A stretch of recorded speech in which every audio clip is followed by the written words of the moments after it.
In the small, sun-baked village of Maboka, where the red earth shimmered under the afternoon heat and goats wandered lazily between huts, there lived a woman named Noro who found strange comfort in chaos. Her house, a crumbling clay structure at the edge of the riverbank, was filled with unwashed pots, piles of clothes, and the faint, sour smell of old food. While the rest of the villagers took pride in sweeping their compounds each morning, Noro laughed at their habits, calling them servants of dust. She believed the dirt gave her home a certain life, that spirits of the ancestors roamed freely there, feeding on her carelessness. The children of Maboka avoided her yard, whispering that anyone who stayed too long would carry her dirt in their soul. Yet Noro was unbothered. She would sit at her doorstep every evening, humming songs of forgotten days, her unkempt hair dancing in the wind as the sunset painted her skin in golden light. But one day, something began to change. The smell in her house grew heavier, stranger. Pots that once rattled gently now clanged on their own. She woke at night to the sound of footsteps in her kitchen, but when she checked, no one was there. The floor seemed to breathe. Still, she ignored it, telling herself that it was only the wind. Until one morning, she found the footprints, deep, wet prints, leading from the corner of her room to her bedside, as though something had been watching her sleep. The air was thick, and for the first time, Noro felt something she had never known before. She brushed it aside and went to the river to wash her face. But the villagers stared, whispering that her eyes had turned darker, as if the dirt had begun living inside her. Noro woke up the next morning with a heaviness pressing against her chest, as if something invisible was sitting on her while she slept. The air in her house was thick with an unbearable stench, rotten food, damp clothes, and something far worse, something she couldn't name. She pushed herself up, coughing as dust rose in lazy swirls, and looked around her tiny room. The footprints she had seen last night were gone, yet the memory of them gnawed at her mind. It must be the rats, she murmured, trying to calm herself, though she knew rats didn't make footprints that big. The floor beneath her seemed softer, almost alive. When she pressed her foot down, it gave slightly, like wet clay. She ignored the unease growing inside her and stepped outside, squinting against the blinding African sun. The villagers were gathered near the river, gossiping as always. A few of them turned to look at her, whispering. "That woman," one said, "her house breathes like a living thing." Noro forced a smile, but her hands trembled as she filled her bucket with water. When she returned home, she noticed something unusual. The door, which she always left open, was shut tight. She tried pushing it, but it wouldn't budge. Anger bubbled up inside her, and with a sudden force, she kicked it open. The smell that came from within nearly knocked her down. Inside, her house looked darker than usual.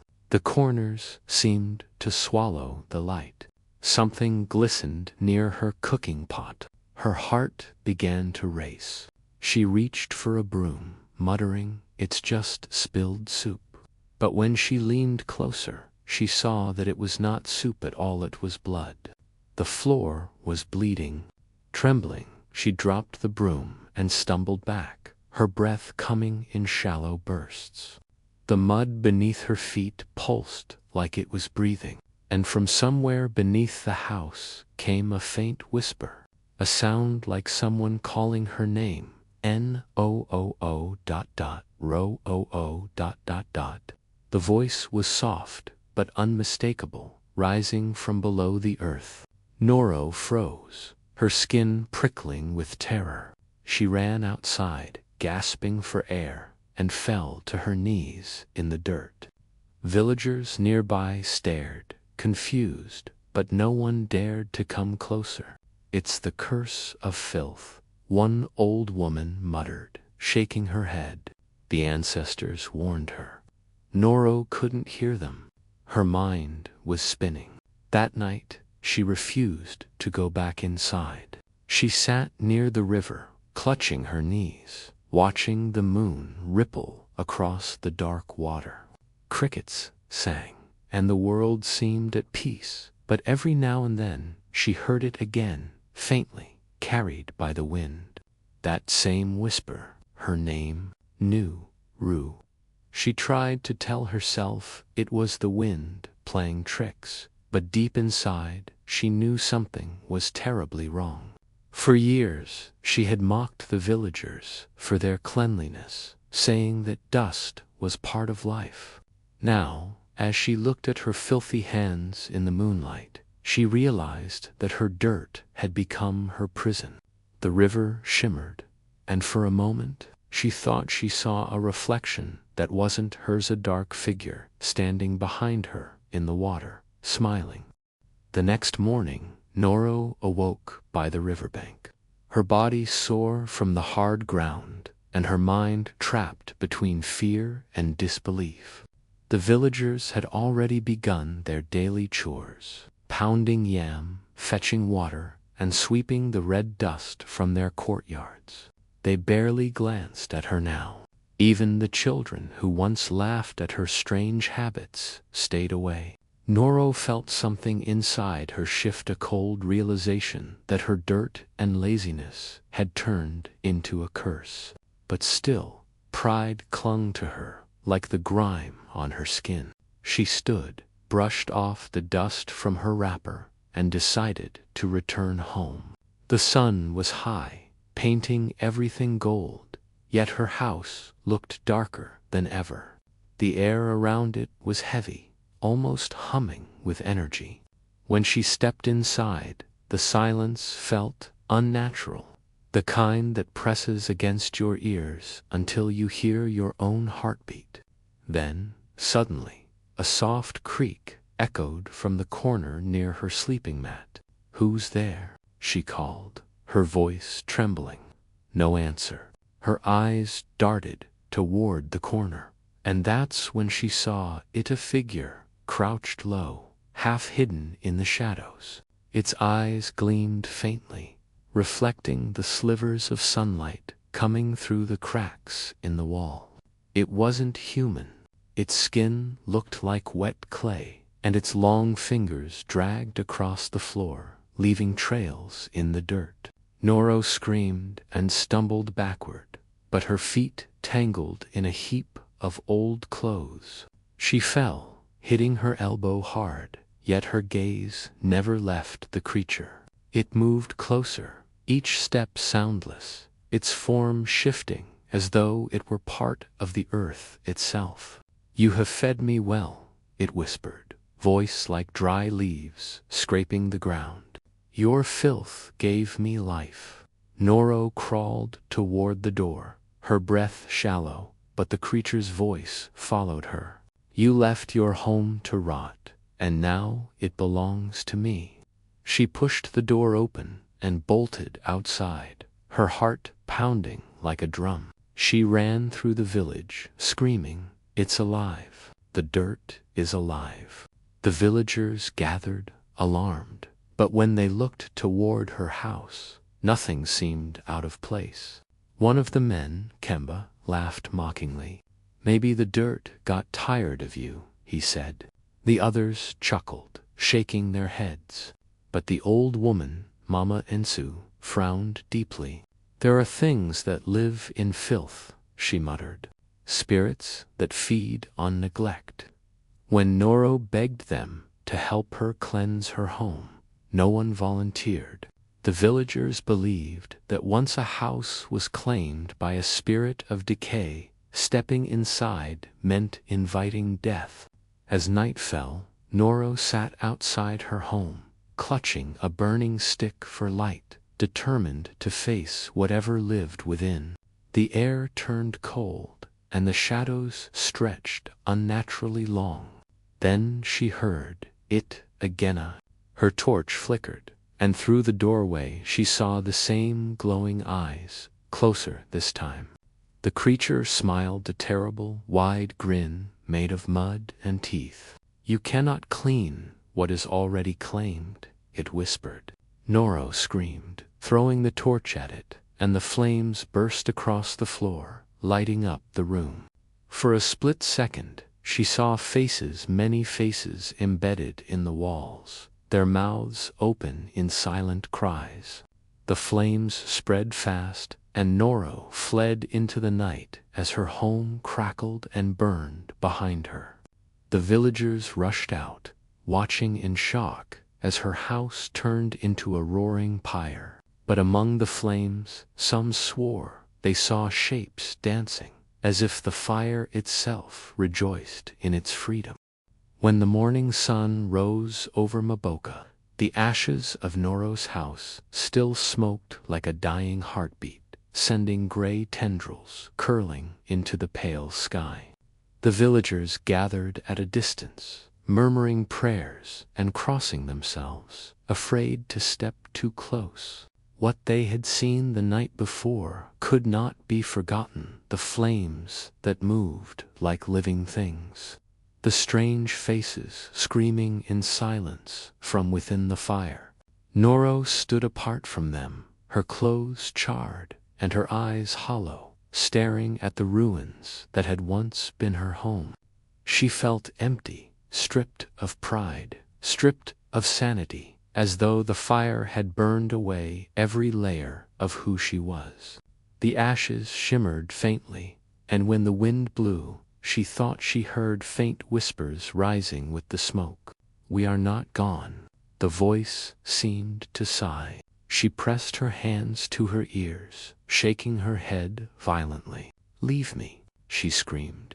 But when she turned around, Mama Insu was there, the old woman's wrinkled face carved with sorrow. "You played with things you did not understand, child," she said softly. "When you leave filth to rot, spirits of decay find home in it. You gave them life." Noro fell to her knees, tears streaking down her face. "Tell me how to stop them," she pleaded. The old woman hesitated, then took a small pouch from around her neck. "You must cleanse the earth where your house stood, wash it with water from the sacred river, and ask forgiveness from the ancestors. But beware, the spirit will not let go easily." As she spoke, a chill wind swept through the clearing, scattering ashes into the air. The gray dust clung to Noro's skin, forming tiny black smudges that looked almost alive. That night, determined to end her torment, she went to the river with a calabash, her reflection rippling in the moonlight. The forest around her was alive with sound frogs croaking, insects singing, and the low hum of night spirits. She dipped her calabash into the water, whispering prayers she barely remembered from childhood. Suddenly, the water in front of her turned still, and in that calm surface she saw a face, her own, twisted, covered in dirt and soot, its mouth moving though she made no sound. Then a voice came from behind her. "You can burn the house," it said, "but not what lives in you." Noro spun around, but no one was there. Panic surged through her. She ran back to the ruins and began pouring the sacred water over the ground, chanting the words Mama Ensu had taught her. Steam rose as the water touched the ash, hissing like something alive.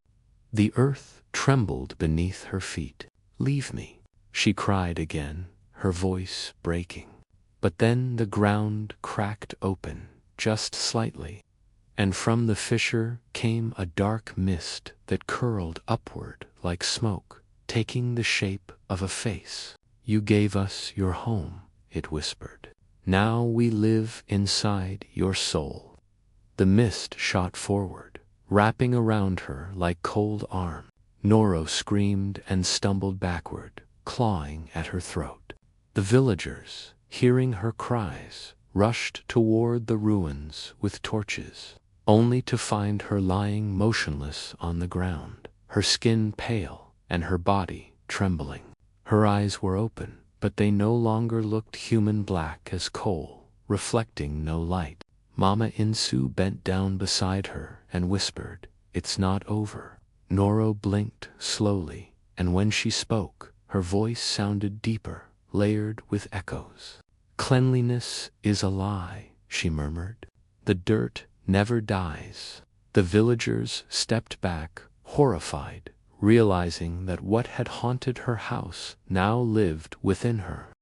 4 days after the burning of her house, Noro wandered through Mboka like a shadow of her former self, speaking little and eating even less. The villagers watched her with a mix of pity and fear. Some crossed to the other side of the path when they saw her coming, whispering that she carried death in her breath. Her once loud laughter had vanished, replaced by a strange stillness that made even the birds fall silent when she passed. Every night the same nightmare gripped her. She stood before her old home, untouched by fire, but inside everything was moving, pots dancing, walls breathing, and from the center of the room, that same dark mist whispering her name. When she woke, her hands were always covered in soot, though she hadn't been near the ashes. Mama Insu, the only one brave enough to visit her, noticed the black veins creeping along Noro's arms, faint at first but growing darker each day. "It is inside you now," she warned. "You let the spirit of decay feed for too long. It made a nest in your blood." Noro's voice trembled. "Then tell me how to kill it." The old woman looked at her sadly. "The spirit cannot be killed. It must be cleansed through pain and repentance. You must return to the river at the night of the dark moon and wash yourself completely in its waters. Only then may it leave you." That night the moon disappeared from the sky, and Noro made her way toward the river, clutching a small clay bowl filled with herbs and ashes. The forest was silent, suffocatingly so, as if even the spirits were holding their breath. When she reached the water, it was black and still, reflecting nothing. She stepped in slowly, the coldness biting into her bones. "Forgive me," she whispered, pouring the herbs into the water. The river hissed, and the air thickened with the smell of burning clay. Then, from the depths, the same voice she had feared for so long rose again, deeper, louder, angrier. "You called us, and now you want to cast us out." The water churned violently around her, pulling her under. She screamed, but her voice was swallowed by the river. Beneath the surface, faces swirled around here, faces of those who had died in filth, forgotten by the living. They clawed at her, whispering, "You are one of us." Desperate, Noro began to fight back, shouting words of cleansing, striking at the shadows. The river boiled, lightning flashed across the sky, and for a brief moment everything went silent. When she emerged, gasping and shaking, her body glowed faintly with light, as though the river had burned the darkness from her skin. But as she stumbled to the shore, she saw something horrifying. The water behind her was still moving, forming into a dark figure that looked exactly like her. The double smiled, its eyes empty. "You can wash the body," it said, "but not the soul." Before she could react, it dissolved into the air, vanishing into her shadow. Noro collapsed on the riverbank, clutching the wet earth, sobbing uncontrollably. She thought she had been cleansed, but the truth settled heavy in her heart. Whatever evil she had unleashed was no longer around her. It was her. The days that followed were unlike any Noro had ever known. Time no longer moved in straight lines. The villagers said she wandered the fields at night, whispering to herself, her eyes hollow and black as the ash she once slept upon. Some said she spoke to the wind, others swore they saw her reflection move when she stood still. But inside her, a war was raging between the woman she had been and the thing she had become.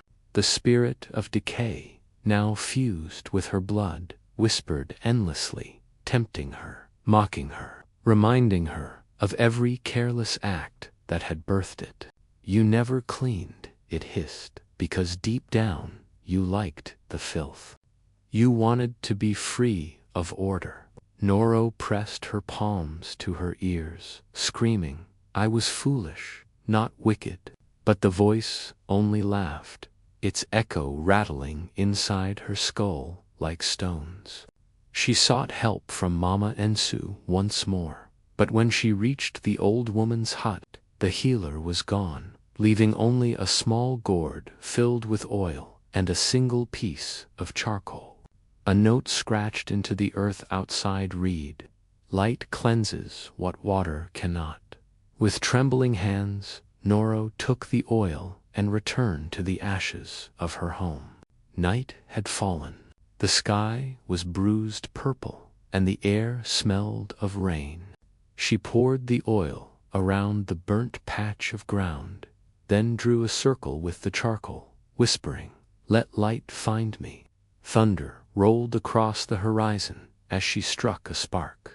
The flame leaped high, burning blue, then white, surrounding her in a ring of fire. For a heartbeat, everything was silent. No crickets, no wind, not even her breath.